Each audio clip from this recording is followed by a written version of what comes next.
You were never supposed to hear this. In the archives of Nevada State Historical Society, there's a sealed folder, no catalog number, no reference tag, just a name written in faint ink, Everhart. That folder was supposed to be destroyed in 1971, but it wasn't, and inside was a photograph. For women, dressed in fine Victorian silk, eyes like ice, lips tight with secrets. Behind them, a wooden building, the Golden Rose Saloon. But it's what was found beneath that saloon in 1887 that sealed their legacy in whispers and nightmares. 97 skeletons, all female, all stripped, shattered, and buried in ritual formation rib cages cracked the same way, limbs bound in the same knots. But no official charges were ever filed. No court proceedings. Just silence and transfer orders for every lawman who stepped foot in that basement. Because the Everhart Sisters didn't just kill. They operated a factory of disappearance. A ritual machine cloaked in satin and civility. And the scariest part? They did it all within the boundaries of the law, because the law worked for them. You see, history likes to bury women like Greta Everhart not because she was a killer, but because she understood how systems are built. She didn't rebel against them. She used them, bent the mine owners, the sheriffs, the postmasters until the whole town danced to her tune. They called it brothel. But it wasn't. It was a crucible, and the women who walked through its door didn't just disappear, they were selected, chosen, marked. This story is not about ghosts. It's about control, psychological dominance, systemic manipulation, a weaponized femininity hidden beneath corsets and poison tea. And for 17 years, no one said a word. But that ends now. Because if you listen closely, you'll start to see the Everhart pattern repeating in our world today. The same smiles, the same lies, the same institutions. Only now the walls aren't wood. They're digital. The knives aren't iron. They're invisible. But the sisters, their legacy lives on. And once you hear the truth, you'll never look at history the same again. Silver Creek wasn't a town. It was a pressure chamber. A mining outpost built atop a silver vein and 1,000 buried secrets. Men came here to get rich or get lost. Most did both. By 1870, it was a canvas tent city smeared with whiskey, greed, and gunpowder. And when the Everhart sisters arrived that spring, they didn't come as victims. They came as architects. For women, Greta, Wilhelmina, Margot, and Adelaide, each one beautiful, refined, educated, and completely wrong for a place like Silver Creek. They were too polished, too clean. Women like them didn't just stumble into desert hellholes filled with sweating miners and missing lawmen. They came with purpose. And their purpose was hidden inside 3 leather trunks and a handwritten ledger wrapped in red silk. They rented the old Goldstein building, 5,000 square feet of creaking pine, and a basement deeper than any mine tunnel. Within 60 days, they transformed it into the Golden Rose, a respectable boarding house for women on the surface. But beneath the lace curtains and piano music, something else was growing. A quiet system, a living organism, one that lured desperate women with promises of safety, wages, and sisterhood, and then consumed them from the inside out. Maria Fernandez was the first, a 19-year-old from Carson City, poor, Catholic, responsible for 4 younger siblings and a dying mother. She responded to a newspaper ad offering honest work in a reputable establishment. She wrote a letter, got a reply. She was told to bring no one. She was told she'd be met by name. She disappeared within 31 days. No trace, no luggage, no goodbye, and the town didn't ask questions. Because Silver Creek didn't want answers. It wanted order, profits, clean streets and full mines. And the Everharts gave them that in exchange for silence. But here's the truth. The sisters weren't killers in the way you think. They were curators, selecting girls like Maria not at random, but according to a list of traits: ethnicity, family structure, financial desperation, and most disturbingly, psychological compliance. They weren't just murdering women. They were designing an experiment, and you were never supposed to know. In every letter Maria wrote home before they stopped, altogether there was a pattern. At first, praise, then confusion, then fear, but always loyalty. That's a signature of psychological capture, not physical force. You don't need chains when you have control. The Everhart sisters didn't abduct women. They reprogrammed them. It started with isolation. New employees were forbidden from town socialization. Professional boundaries, they said. Next came the movement restrictions, subtle at first. A request not to leave the premises after dark. Then no trips to the general store without a chaperone. Eventually, they stopped leaving at all. The third step was emotional triangulation. Adelaide, the youngest, played the role of confidant. She would listen, smile, cry with the girls, whisper stories of her own tragic past. But it was all bait. Every conversation was noted, recorded, used. She didn't care what broke your heart. She wanted to know how to break you. Within weeks, the sisters could predict their target's every move. Who would rebel? Who would submit? Who would be missed? And who could disappear without a ripple? Maria wrote that she'd been moved to a room with no windows. She said she heard scraping sounds at night. She said she wasn't allowed to speak to the new girls. Then nothing. But Maria's story wasn't unique. It was a template, one of dozens. All the letters the sisters kept filed, organized, annotated. They weren't sentimental keepsakes. They were data. That ledger wrapped in red silk? It wasn't a guest book. It was a scorecard. Each name, each psychological profile, each outcome. Some were marked with a crude symbol, an X inside a triangle. Those girls never made it out. Others had dollar signs, commodity assets, and a few had stars. What did those mean? No one knows. But the point is this. The Everhart sisters didn't act like killers. They acted like researchers, analysts, as if they were collecting not just bodies but patterns, feedback, proof. The question isn't how they got away with it for so long. It's why no one else was asking what they were doing with all that data. Because murder was just the surface. Beneath it was a blueprint, and it's one we still see today. Most people think evil looks like chaos, messy, loud, unpredictable. But the truth? Real evil is orderly, surgical. It runs on time, keeps receipts, and says, please, while it's cutting your throat. The Everhart sisters were not creatures of impulse. They were meticulous. And the deeper you look into their operation, the more it starts to resemble something far more disturbing than murder.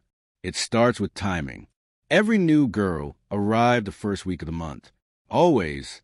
Never two at once. Never more than one per cycle. Why? Because that's how you eliminate variables. That's how you control outcomes. The sisters ran Silver Creek like a human laboratory, and the women they lured and weren't just victims, they were test subjects. Let's talk about that basement. It was built deeper than any other foundation in town. Multiple rooms, reinforced walls, soundproofing. Yes, soundproofing in the 1870s, in a desert mining town. No one builds that kind of infrastructure unless they're preparing for something they already know they're going to do. Now, here's what gets darker. When the site was excavated in 1887, investigators found 97 skeletons, but not buried, arranged, almost ritualistically, limbs bound in the same knot. Every skull fractured the same way, a precise impact to the right temple. Not torture, not rage, execution. Over and over again, like clockwork. These weren't crimes of passion. These were procedures. And someone documented them. In Wilhelmina's ledger, found decades later in the attic of an old bank building in Carson City, each entry detailed. Date of arrival, psychological disposition, physical measurements, economic background, willingness response, break point. Let that last one sink in. Break point. What kind of person tracks the moment a woman's spirit shatters like it's a line item in an experiment? Someone who's not trying to kill, but trying to understand how to kill perfectly. This wasn't about sadism. This was refinement, efficiency, repeatability. And every system they used, every tactic, is still alive today. In institutions, in algorithms, in governments that smile while tightening the noose. They weren't outliers. They were prototypes. When Diego Fernandez arrived in Silver Creek, he was already a broken man. 3 days in the back of a mule cart, frostbitten fingers, empty pockets. But what he carried was heavier than any physical burden, the desperate hope that his daughter was still alive, that Maria had simply left, found a better job, made a mistake. Instead, he was met with tea, smiles, and a lie rehearsed down to the comma. Greta Everhart claimed Maria had received an urgent letter from a wealthy family in San Francisco, offered double wages, left the next morning. No forwarding address, no goodbye, no trace. The other sisters nodded, eyes warm, hands folded, sympathy like a well-oiled machine. But Diego knew his daughter, knew the cadence of her decisions. She wouldn't have vanished. She wouldn't have gone silent. So he begged, pleaded to see the room she had stayed in. Greta refused gently.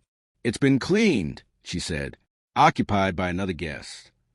She offered him a coat, some bread, a silver coin, but no truth, and then something subtle, a mistake. Adelaide, the youngest, stepped in with a comforting smile. "Maria left on a Thursday," she said. Greta had just claimed it was Tuesday. That's when Diego knew, not just that they were lying, but that they'd done this before. His report to the sheriff's office went nowhere. The town had no patience for foreign fathers and runaway girls. Sheriff Lyman McCree scribbled half a page, said he'd look into it, then threw the note in a drawer full of bones no one planned to bury. 3 days later, Diego disappeared. The official story said he headed west, but his name was never recorded in Carson City again. No wagon tracks, no witnesses, just silence. This is where the pattern shifts, because the Everhart sisters didn't just eliminate their female victims. They erased obstacles. Anyone who asked too many questions, pushed too far, lingered too long in forbidden spaces, gone.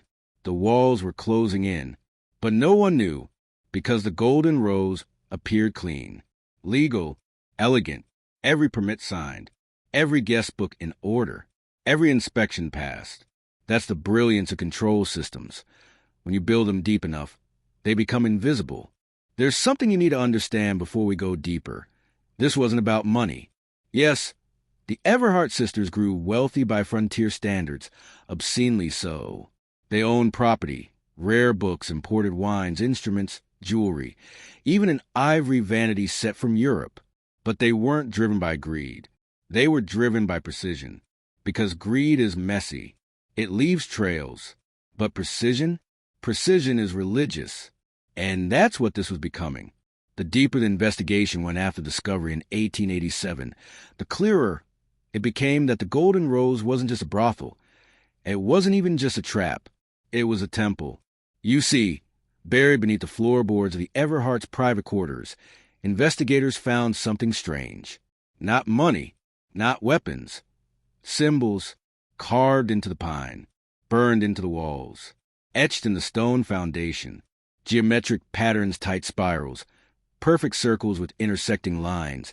Strange sigils no one could trace to any known religion. Some were identical to markings found in ancient European catacombs. Others bore resemblance to pre-Christian pagan death rites. And in the center of it all, a single Latin phrase, repeated dozens of times. Ite quae perirunt vivit, and those who were lost shall live. Let that sink in. What kind of brothel carves resurrection prayers beneath its floorboards? Theories swirled witchcraft, secret societies, occult experimentation. But nothing fit completely. And that's exactly how the Everharts wanted it. Because confusion is the greatest camouflage. But one thing became undeniable. The sisters weren't just selecting victims. They were documenting reactions to suffering, tracking compliance, recording transformation. Over 90 women, all different backgrounds, different faiths, different languages, but all subjected to the same stages: isolation, control, silence. And all disappeared once they hit what Wilhelmina called the final threshold. That phrase appears 7 times in her ledger, next to names, next to times, next to phrases like no longer resistant, accepts new identity, emotionally neutral. Does that sound like murder? Or does it sound like conversion? What if the Everhart sisters weren't just ending lives, but remaking them? And if that's true, then somewhere hidden from history are the survivors, rewritten, reborn, weaponized. By now, you might be asking how could this happen for over a decade without a single authority stepping in? The answer is simple. The Everhart Sisters weren't hiding from the system. They were part of it. Silver Creek wasn't just a mining town, it was a pipeline. A way station for wealthy investors, foreign diplomats, surveyors, and yes, government officials. Every 2 weeks, a discreet stagecoach from Carson City would arrive at the Golden Rose, marked with nothing but a red velvet ribbon on its rear wheel. Inside, men of influence, always alone, always silent. No names, no papers. Guests like Senator Calloway from Missouri, or Dr. Finch, the federal pathologist whose signature appeared on multiple missing persons reports, all of which vanished after 1881, or Charles A. Dunleavy, the so-called Western reformist, who publicly fought against vice, but privately visited the Everhart Sisters 3 times. After his death, they found receipts in his ledger, gold exchanged for access to premium subjects. Premium subjects, that's the word they used. Not women, subjects. Because what the Everhart Sisters were running wasn't just a brothel. It was a human compliance facility and underground operation where people with power could observe how the mind breaks, how the soul bends, how identity collapses under isolation, repetition, and reward. And it was profitable, not in gold, in data. We think of data as modern. But long before tech giants, there were people studying response mechanisms. The sisters didn't need computers. They had something better. Complete control over every variable in their subject's environment. Food, sleep, light, temperature, language, music, repetition. By the time some of these girls vanished, they weren't fighting. They were cooperating, smiling, thanking their captors. This is what made the Everhart Sisters terrifying. They didn't dominate with violence. They engineered consent. Think about that. Think about how many systems today rely on the same model. Control the inputs, filter the environment, reward obedience, remove memory, replace identity. The Everharts were testing it all decades before any of it had a name. MKUltra, behaviorism, learned helplessness. We didn't invent these tools. We rediscovered them. And if this was happening in one remote desert brothel, you have to ask, how many more were there? Her name was Esme Delacroix. She arrived in Silver Creek in 1884 under the name Clara May, 19 years old, sent by a Catholic charity to work as a seamstress at the Golden Rose. Or at least, that's what the assignment letter said. The document bore a bishop's seal later found to be forged. No return address, no contact, no oversight. 2 weeks after arrival, she vanished. Not even her own mother reported her missing, because no one knew where she'd gone. Her papers had been rerouted, her name removed from parish logs. It was as if she'd never existed. But 5 years later, in 1889, she reappeared, 1,000 miles away, in a sanitarium outside Providence, Rhode Island. The doctors listed her condition as dissociative mutism, selective memory repression, and extreme sensory sensitivity. She could barely speak, flinched at candlelight, refused to eat solid food, but every now and then, in the dead of night, she would write, and what she wrote chills the blood. In journals now held at the Library of Occult Studies in Massachusetts, sealed for decades under clerical order, Esme described the cellar, the black room beneath the Everhart mansion. No windows, no sounds, only music slow, hypnotic piano arpeggios played on repeat, one girl at a time, locked in complete darkness, fed twice a day, spoken to kindly, told she was safe, loved, but forbidden to speak. Each day, one question was asked. Do you remember your name? Those who answered were beaten. Those who stayed silent were left in peace. Esme stayed silent for 9 days. On the 10th, she forgot, not just her name, her birthday, her hometown, her sister's face. She wrote, I saw a photograph once. The face was mine, but I could not place the woman. I wept, not out of pain, but because forgetting felt good. That was the breakthrough the sisters wanted. Total identity reset. But Esme's case was unique. On day 13, Something broke through the conditioning. The sound of a bell tuned to a specific C-sharp frequency triggered a memory of her grandmother's chapel, and that one memory cracked the trance. She ran, escaped through the laundry cellar, disguised herself as a delivery boy, and fled to Carson City. From there, she disappeared again, until her file surfaced. Her journal ends with a single phrase written over and over. They don't erase you all at once. They bleed you into someone else. They called it Chamber 8. No windows, no keyhole. The door was reinforced with brass, not to keep intruders out, but to keep something in. When the Pinkerton investigators finally raided the Golden Rose in 1890, nearly 3 years after the sisters vanished, they found the upper levels ransacked, the parlor empty, the bookshelves burned, the wine cellar drained, but the foundation remained untouched. And beneath that foundation they found it. The chamber was sealed behind a wall of iron and mortar, a wall that had no business being in a brothel. When the bricks were broken through, a wave of smell hit the men so hard that 2 collapsed. Not from rot, not from death, from chemicals. Inside, the walls were lined with vials, jars, tinctures labeled in Latin and French, mixtures used in ancient monasteries to induce visions, fevers, hallucinations, psilocybin, ergot, opium derivatives, things no one in Nevada should have had access to in the 1880s, but the sisters did. At the center of the room was a chair, or something like a chair, not made of wood. It was metal, bone, and straps, designed not for pain, but containment. A head brace, arm braces, a narrow tray before the face, like a reading desk, and above it, a lens of primitive film projector aimed directly at eye level. On the tray, a series of photographic slides, each slide a blurry face, a different woman, some smiling, some screaming. One investigator said it felt like a church designed by someone who'd never seen a human soul, only its shattered remains. The documents found nearby were worse. Hundreds of pages of notes, detailing response times, emotional triggers, phrases that caused crying, songs that induced obedience, smells that provoked confession. It was as if the Everhart sisters had been sculpting minds over weeks, months, maybe even years.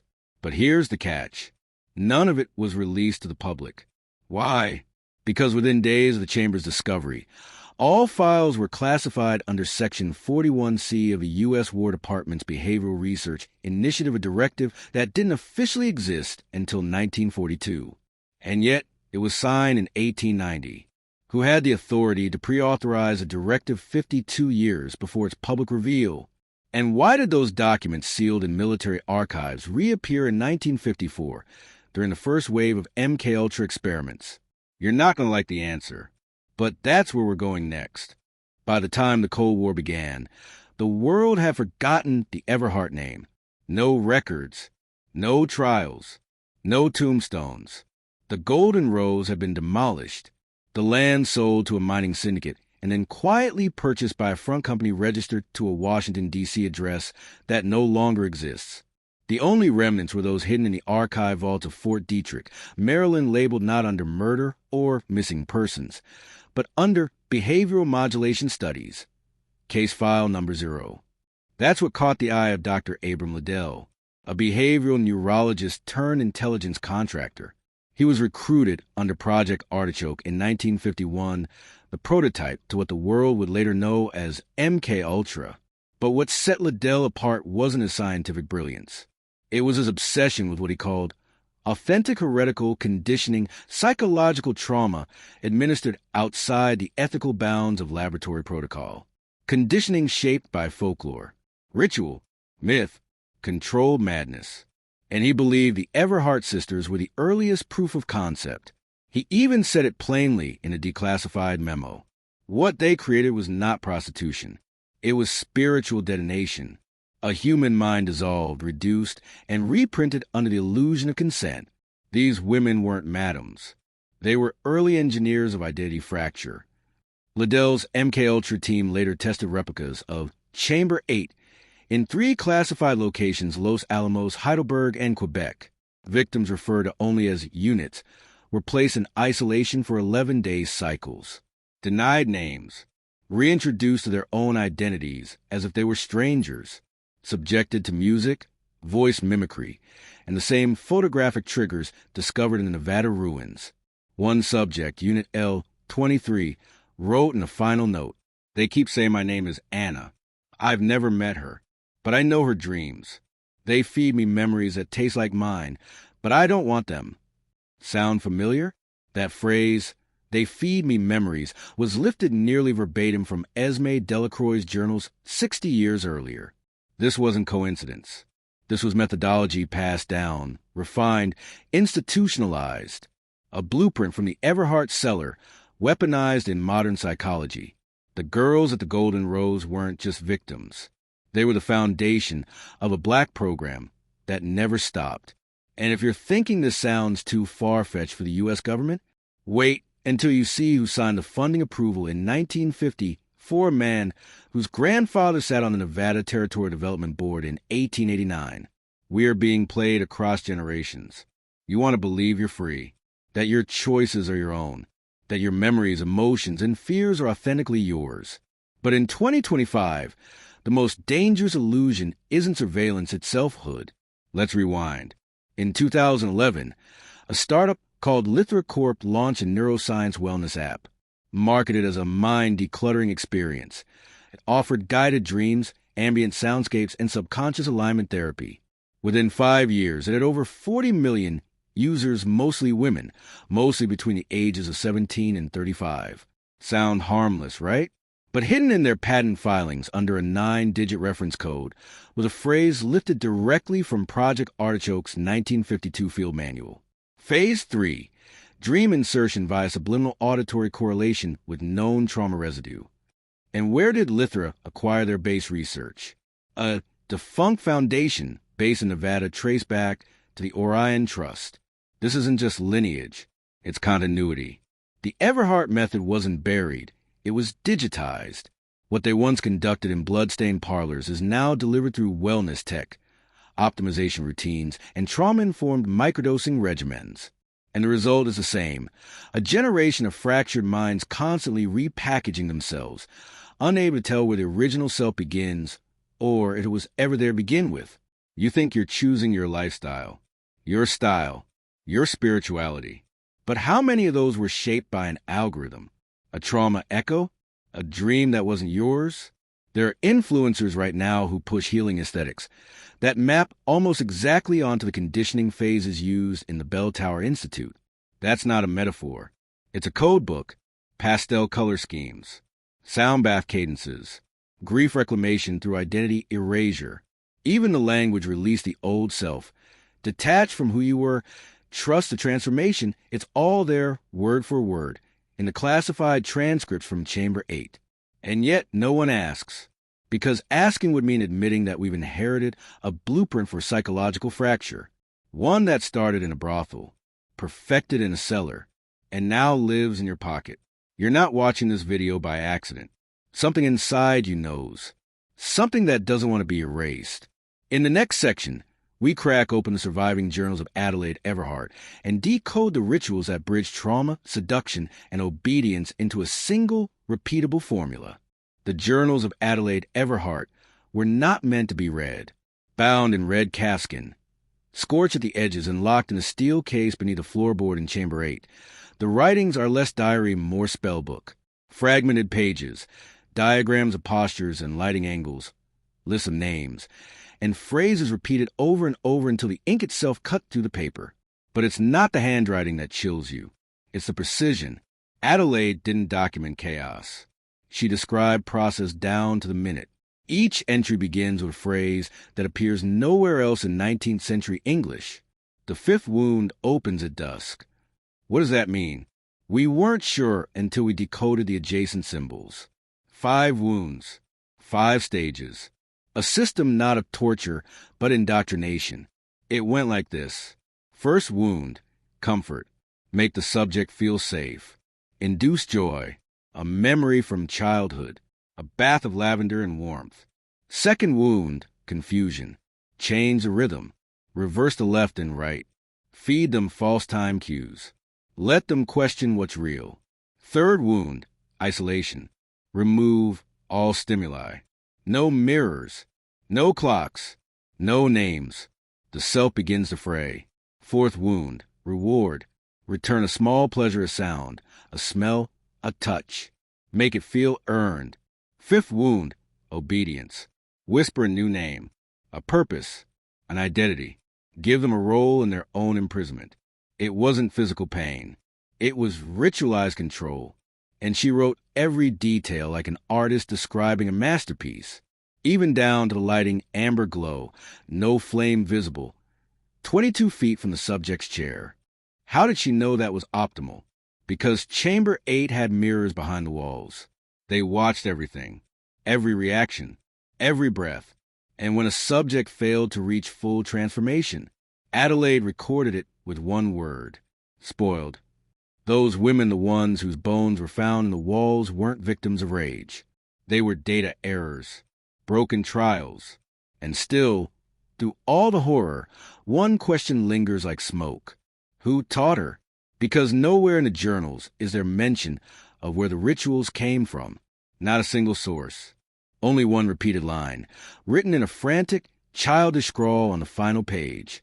I saw the woman with the glass tongue. Next, we follow that phrase into the mythos of the Everhart matriarch, the one they never documented, because before Adelaide and Josephine there was her. Her name was never recorded on census rolls. No photograph exists, no death certificate. But among the oldest families in Nye County, they whisper of her even now, the woman with the glass tongue. Not a metaphor, not a legend, a person who arrived in the Nevada Territory in 1839.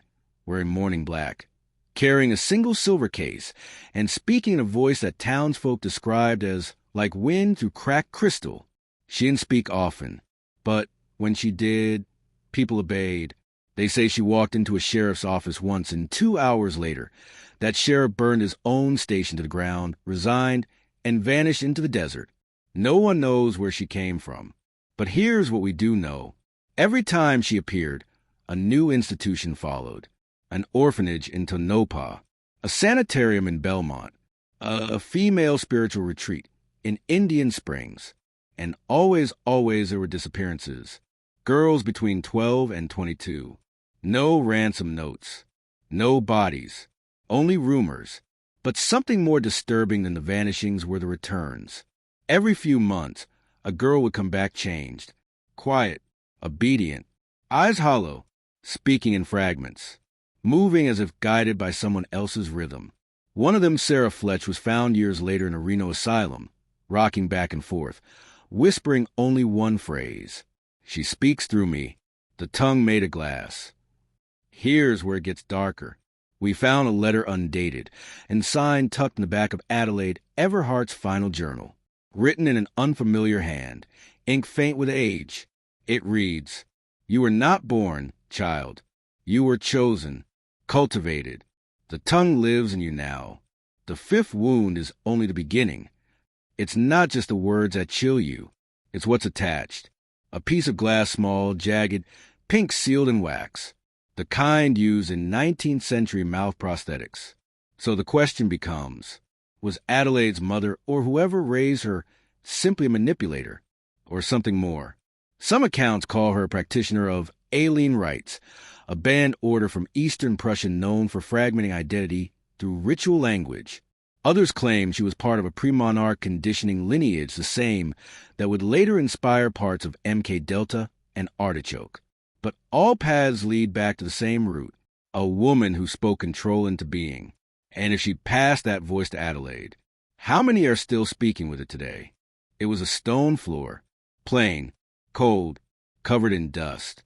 But when the renovation crew pulled up the rotted carpet in the brothel cellar, they stopped breathing. Etched into the floor were symbols, not decorative, not random, carved with precision and patterned in bloodline geometry.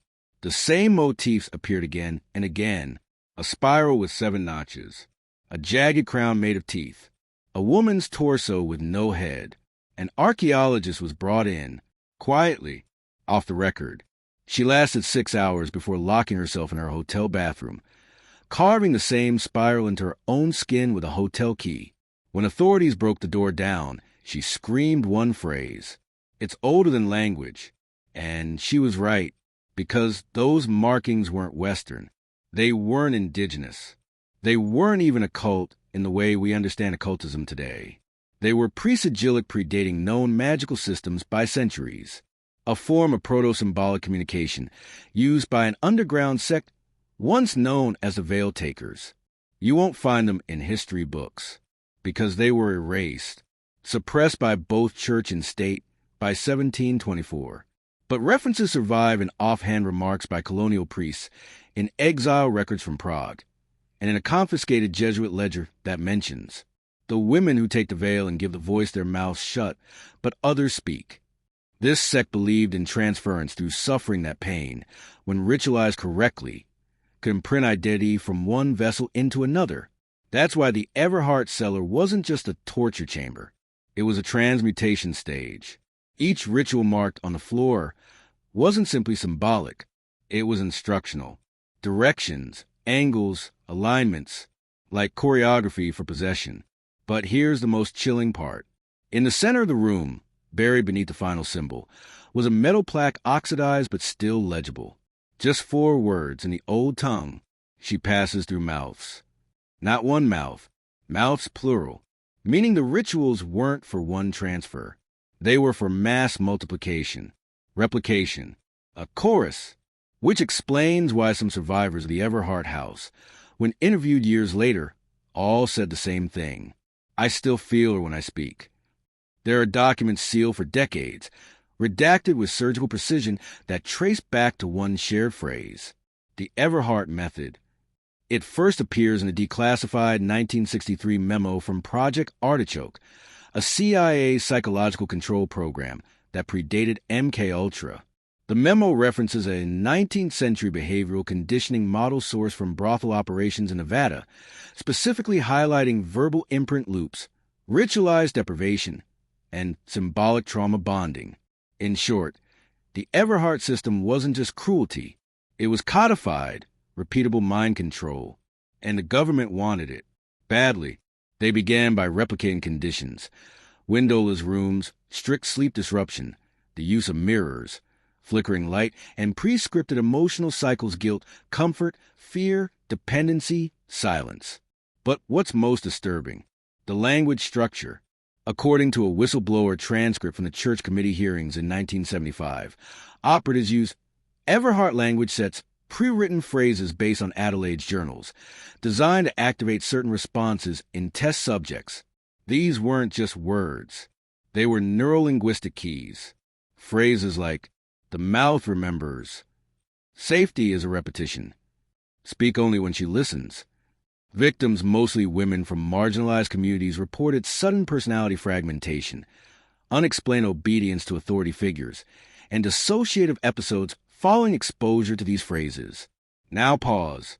Ask yourself, why would the most powerful intelligence agency in the world base its human control models on the writings of a 19th century brothel madam?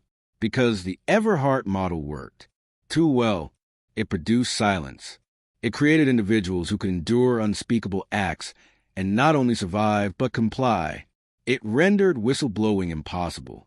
It trained the psyche to erase itself on command. The legacy didn't die in the 70s. Whispers continue through Operation Stargate, Phoenix, even into the early days of DARPA's behavioral prediction work in the 2000s. Today, there are files locked behind behavioral compliance, firewalls that trace the origins of certain celebrity meltdowns, political obedience rituals, and even cult suicide patterns directly back to Everhart formulations. This isn't just about a forgotten brothel. It's about a template for programming the human soul. And it didn't end. It evolved. Margot Everhart was the quiet one. While Greta handled the guests and Adelaide manipulated the staff, Margot kept records, floor plans, names, timelines, ritual intervals. She wrote obsessively in thick leather-bound books with brass clasps, the kind designed not to be opened, but guarded. Only one survived the fire. Recovered in 1949 from a private collector in Marseille, the final Everhart journal was written entirely in cipher. Cracked years later by linguist Dr. Janice Ellaby, what lay inside wasn't just a confession. It was a map, 12 locations, scattered across the United States, marked not by coordinates, but by phrases like, "where the soil forgets." The echo sleeps beneath paint. She entered her 12th skin beneath the courthouse. They sounded like riddles until each was matched to a real location. A church basement in Baton Rouge, a derelict wing of the Pennsylvania Eastern State Hospital, a county archive room in Pocatello, Idaho. Each site, when investigated quietly by private researchers, revealed disturbing similarities. Rooms without doors on blueprints, residual EMF surges at 3:15 a.m., faint carvings under floorboards matching the Everhart spiral, and in one case, teeth, human, arranged in a crescent. But the most alarming? Site 11, a prep school theater in Connecticut built in 1906 where 5 students, across a 22-year span, disappeared during rehearsals for the same play. The Maiden Who Whispers Back. No arrests, no remains, just blood on the floorboards and one shared final line spoken by each before vanishing. "She speaks through my second mouth." Authorities blame coincidence. The press never connected the dots. But that phrase, second mouth, appears in Margot's final entry, scribbled shakily as if in panic. She wants more mouths now. She is too big for one body. What did that mean? Possession? Entity transfer? Or something stranger, a distributed consciousness seeded through trauma? Because remember, these weren't isolated murders. They were accesseeding. The sisters didn't just kill, they planted something. And it grew. The 12th site has never been confirmed. The journal ends there. No location, just one phrase. You pass it when you sleep. If you think this story is about the past, you're already compromised. Because everything the Everhart sisters built to structure control, compliance, ritual, repetition didn't stay buried in 19th century floorboards. It was digitized, weaponized, and it's now part of something far more insidious. The algorithm. Pause for a moment and consider, why do you scroll? Why do you pause on certain images? Why do your thoughts, your fears echo back to you through your feed? That's not coincidence. That's conditioning. The Everhart method was built on 5 pillars. 1. Emotional priming trauma, reward, isolation. 2. Symbol repetition spirals, colors, mirrored phrases. 3. Language loops, phrases that rewire identity. 4. Fragmentation of time disorientation through disrupted rhythm. 5. False consent, giving the subject the illusion of choice. Now map that onto TikTok, YouTube shorts, personalized news feeds. What do you see? Flash cut edits that destabilize time perception. Repeated sonic triggers, especially in popular sounds. For you, pages trained to push emotional spikes. Phrases you hear daily. That's not your real name. You remember wrong. She's watching you now. This isn't random entertainment. It's a psychological feedback loop. And here's the twist. The same AI systems optimizing content use principles rooted in behaviors, conditioning models, some of which were based directly on MKUltra era archives, which, as you now know, were partially based on the Everhart journals. So yes, what started in a brothel cellar in 1871 has evolved into a weaponized mirror held up to your mind. You are in her house now. The walls are your screens. The rituals are your scrolls. And every pause, every second you hesitate on a disturbing face or whispered voice she is watching. Remember Margot's last phrase? You pass it when you sleep. That wasn't poetry. That was a warning. Because now, the ritual no longer requires a basement, or a brothel, or a body. It only requires your attention. And you've already given it. Welcome to the 13th site. You're inside it now. And when you close this video, she won't be done with you.